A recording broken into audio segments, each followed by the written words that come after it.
kita membacakan firman Tuhan.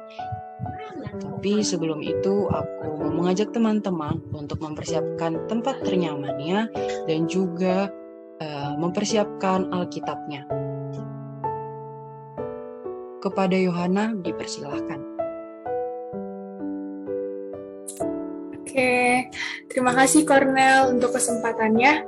Sebelumnya suara aku terdengar gak? Terdengar ya. Oke teman-teman, sebelum kita mulai Bible reading kita hari ini, aku mempersilakan teman-teman untuk menyiapkan tempat terbaik kita dan menyiapkan Alkitab juga ya teman-teman. Oke, mari kita bersatu dalam doa. Bapa yang baik, terima kasih atas penyertaan Tuhan bagi hidup kami. Tuhan, inilah anak-anak-Mu Bapa, kami yang rindu untuk bersekutu di dalam-Mu Tuhan.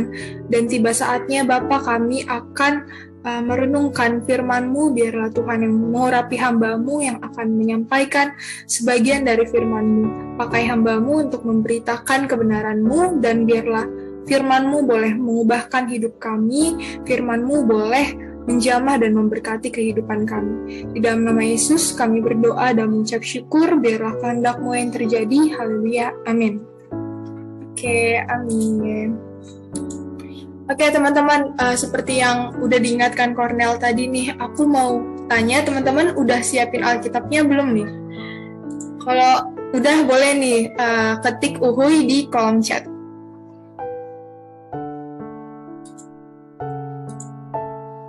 Wih, Cornel udah siap nih kayaknya. Oh, Cornel. Oh, ya. Andre udah. Rame nih. Keren. Oke. Oke, rame-rame. Bagus nih, teman-teman. Oke, seperti tema kita hari ini adalah Coram Deo yang diambil dari Mazmur 139 ayat 1 sampai 12. Boleh di next nih slide-nya. Coram Deo. Oke, aku mau tanya nih teman-teman, udah ada yang tahu gak sih Coram Deo itu apa? Atau mungkin ada teman-teman yang udah pernah dengar Coram Deo itu apa sih tapi nggak tahu gitu artinya. Boleh nih di sharing di kolom chat ya.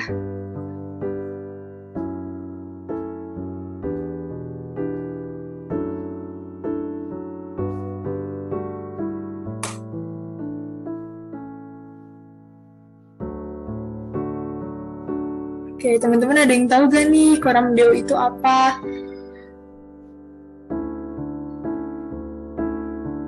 Oh, hadirat Tuhan. Oh, kata Kak Ivana, hadirat Tuhan nih. Sukacita dalam Tuhan, hadirat Allah. Wih, keren-keren teman-teman. Benar sih, benar. Tapi untuk kita tahu lebih luasnya nih, teman-teman pasti udah antusias nih, penasaran Coram Deo itu apa sih? Boleh di next? Oke.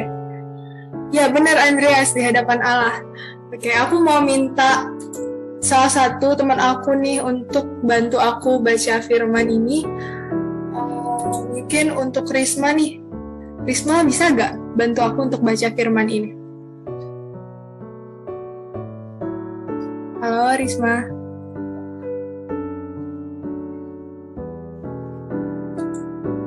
Oke, kamu belum di-unmute. Bisa?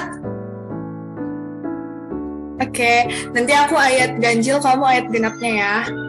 Oke, kita mulai. Dari Mazmur 139 ayat 1 sampai 12. Doa di hadapan Allah yang Maha Tahu. Untuk pemimpin biduan Mazmur Daud.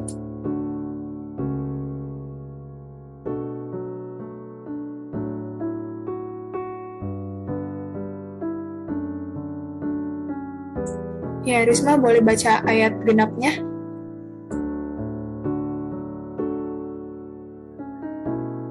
Tuhan, Engkau menyelidiki dan mengenal aku. Engkau mengetahui kalau aku duduk atau berdiri. Engkau mengerti pikiranku dari jauh. Ya, Engkau memeriksa aku kalau aku berjalan dan berbaring, segala jalanku Kau maklumi. Sebab sebelum lidahku mengeluarkan perkataan, sesungguhnya semuanya telah Kau ketahui, ya Tuhan. Dari belakang dan dari depan Engkau mengurung aku, dan Engkau menaruh tangan-Mu ke atasku. Terlalu ajaib bagiku pengetahuan itu, terlalu tinggi tidak sanggup aku mencapainya. Kemana aku dapat pergi menjauhi Roh-Mu? Kemana aku dapat lari dari hadapan-Mu? Jika aku mendaki ke langit, Engkau di sana. Jika aku menaruh tempat tidurku di dunia orang mati, di situ pun Engkau. Jika aku terbang dengan sayap fajar dan membuat kediaman di ujung laut,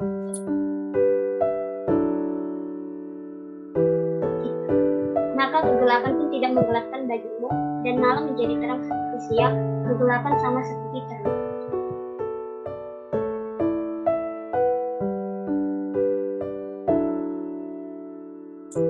Maaf Risma, mungkin bisa dibaca ayat 10-nya tadi. Juga di sana tanganmu, aku menuntun aku, dan tangan kananmu memegang aku. Jika aku berkata, biarlah kegelapan saja melingkupi aku, dan terang sekelilingku menjadi malam, maka kegelapan pun tidak menggelapkan bagimu, dan malam menjadi terang seperti siang, kegelapan sama seperti terang. Oke, makasih Risma. Oke teman-teman, kita mau tahu nih Coram Deo lebih dalam itu apa. Tadi kan kita udah baca nih dari Mazmur 139 ayat 1 sampai 12. Mungkin bisa di next slide. Nah, di sini ada nih definisi dari Coram Deo. Coram Deo merupakan ungkapan bahasa Latin yang berasal dari kata cora. Cora itu artinya the pupil of the eye, dan Deo artinya adalah Tuhan. Gagasan kunci dari kalimat ini adalah hubungan pribadi yang intim dengan Tuhan. Jadi Coram Deo itu dari bahasa Latin, artinya benar nih teman-teman tadi, di hadapan Allah, artinya di hadirat Allah, di hadapan penglihatan Tuhan gitu. Benar ya teman-teman. Dalam hal ini Tuhan itu mengenal kita secara dekat, tidak ada yang tersembunyi, tidak ada yang tidak Tuhan ketahui gitu. Jadi semuanya Tuhan tahu karena Dia berada gitu loh di hadapan kita. Dia tetap menjaga dan mengawasi setiap langkah kehidupan kita. Oke, boleh di next. Nah, ini aku mau ngambil kutipan dari seorang pendeta. Aku mau minta dengan kasih untuk Stefani membacakan kutipan ini.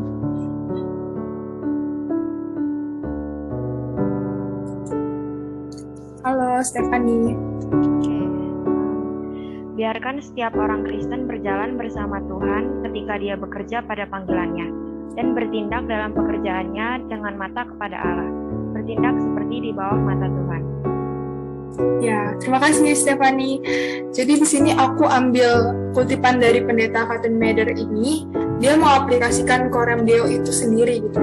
Karena dalam kehidupan kita nih sebagai manusia sehari-hari itu dalam pekerjaan kita, terkadang kita lupa gitu dasar kita melakukan sesuatu itu untuk apa gitu.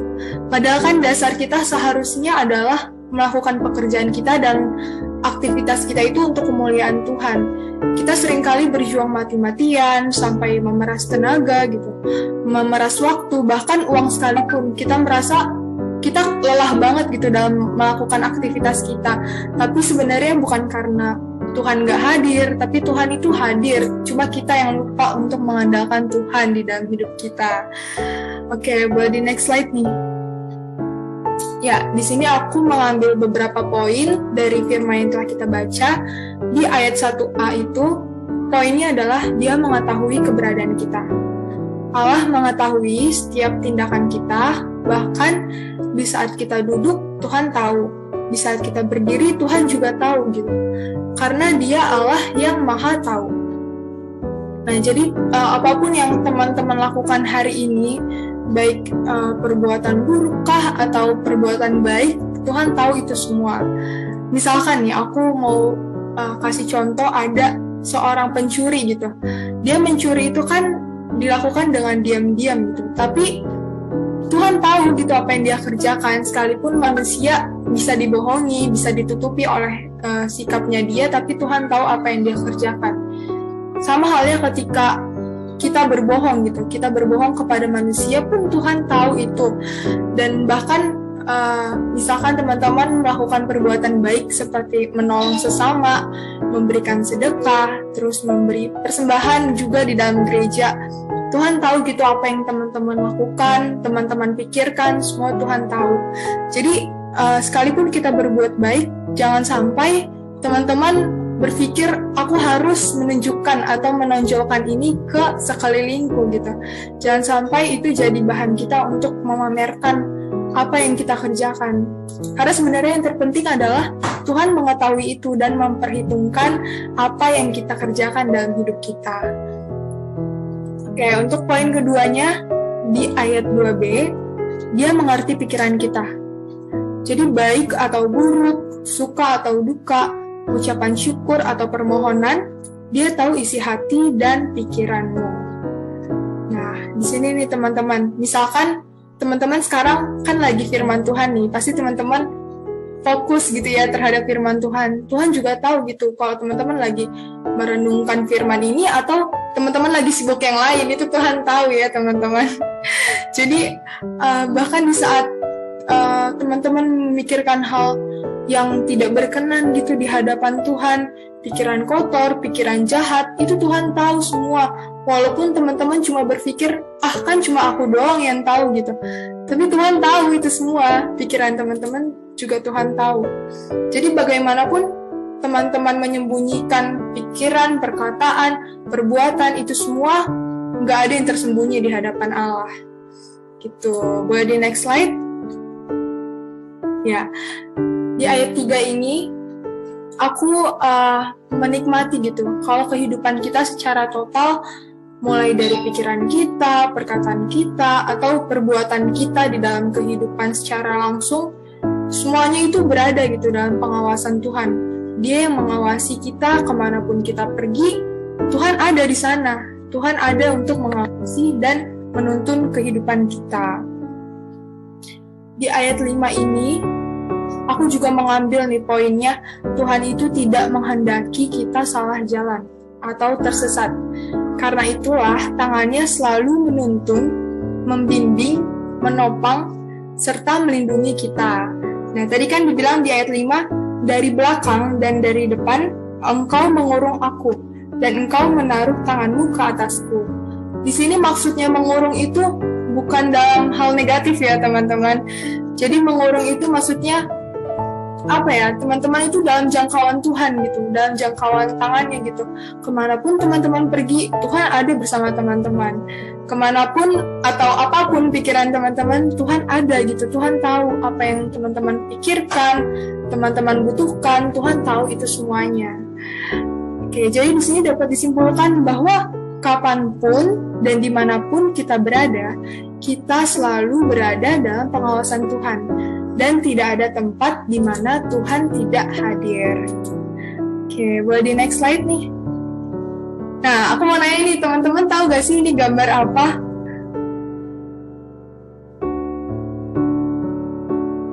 Oh, CCTV nih kata Cornel. Bener gak sih ini CCTV? Oke, bener banget nih teman-teman. Ini CCTV. Dan kenapa sih aku mencantumkan gambar ini di slide kita? Jadi, CCTV itu kan dipakai gitu untuk tujuan keamanan ya teman-teman. Misalkan di tempat kantor, hotel, perbankan, atau toko-toko gitu. CCTV ini untuk tujuan keamanan. Tapi, walaupun dia dibentuk dengan teknologi canggih gitu, dia punya sisi negatif, yaitu tidak bisa mengawasi setiap orang dan setiap sudut secara bersamaan gitu.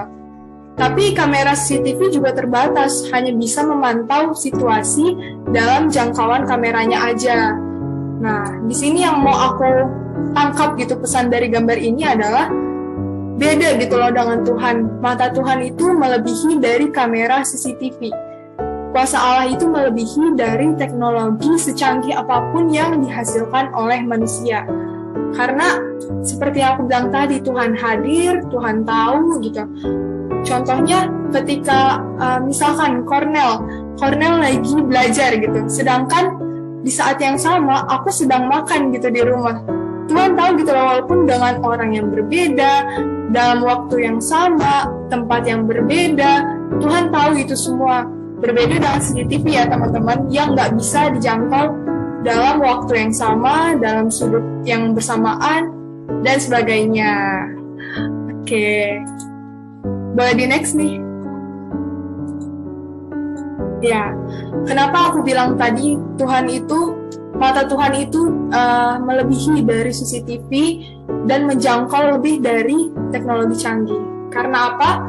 Karena di Mazmur 139 ayat 7-8 dikatakan, kemana aku dapat pergi menjauhi rohmu, kemana aku dapat lari dari hadapanmu. Jika aku mendaki ke langit, engkau di sana. Jika aku menaruh tempat tidurku di dunia orang mati, di situ pun engkau. Wah, ini teman-teman bahasanya cukup pokoknya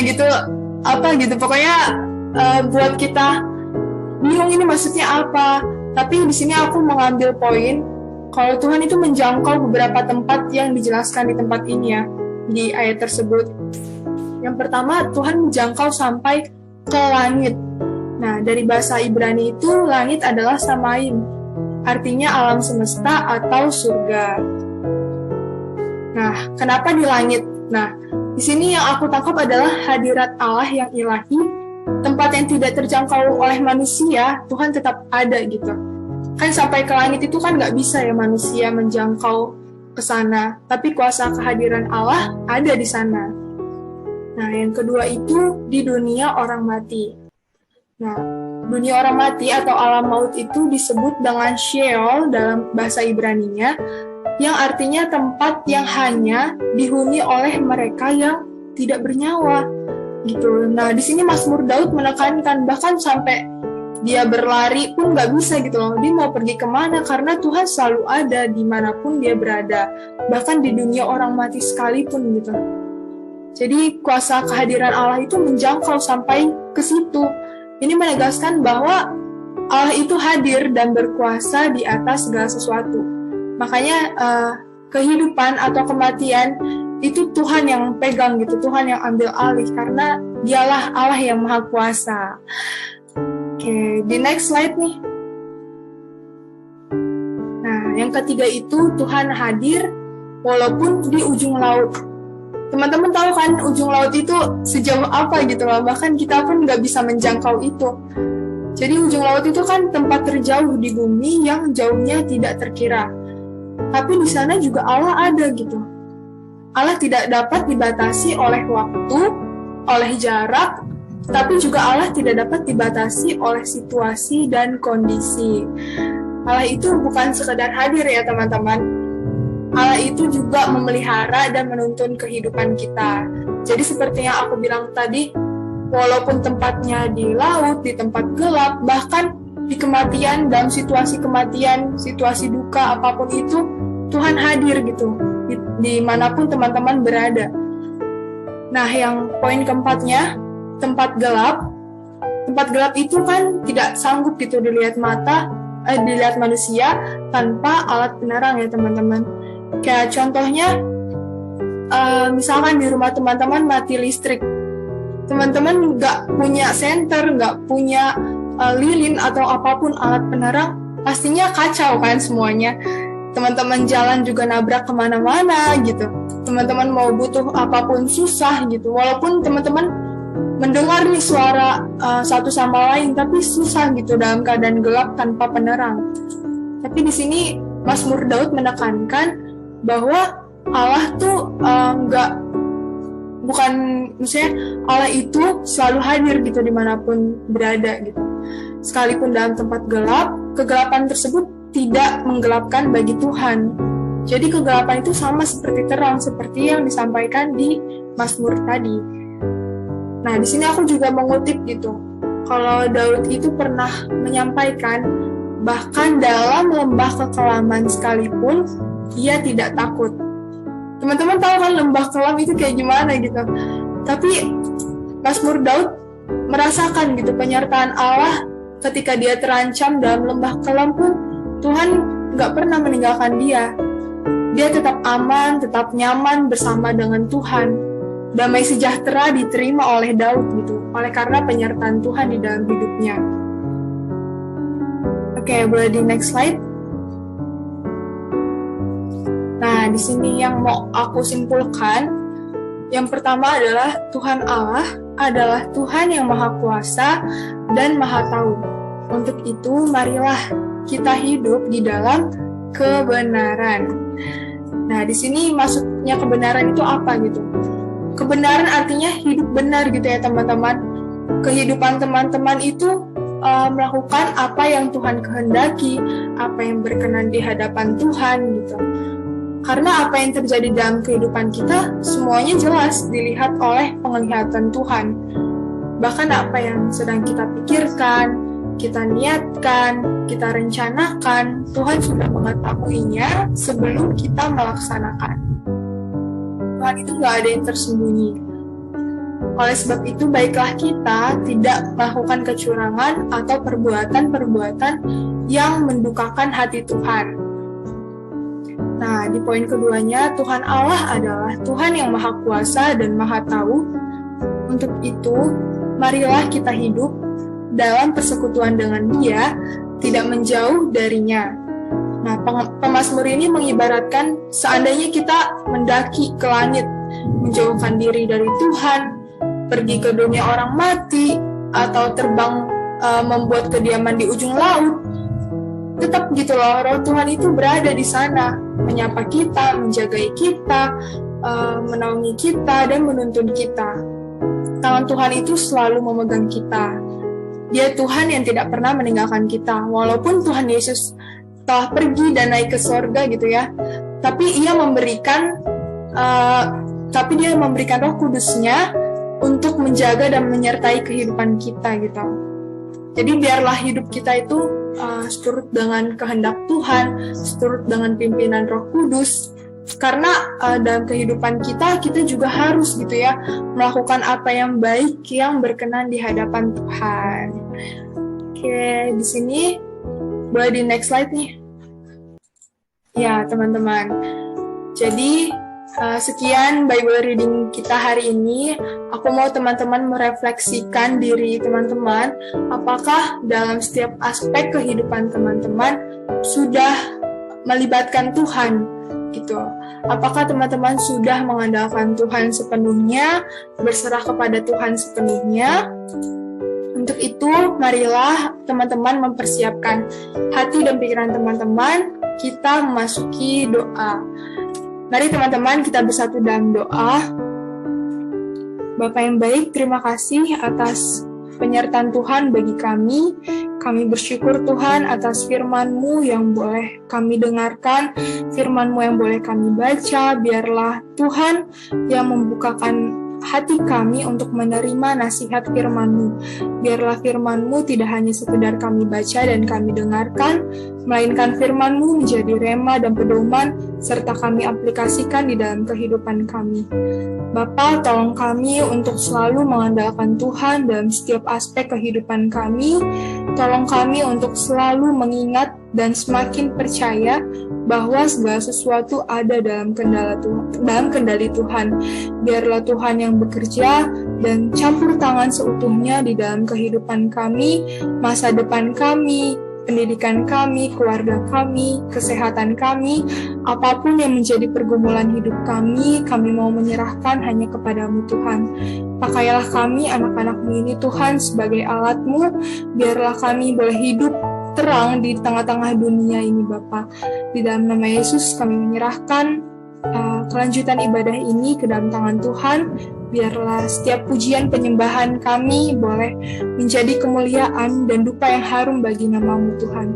Di dalam nama Yesus kami berdoa dan mengucap syukur. Haleluya. Amin. Oke, aku persilakan untuk doa kembali. Terima kasih.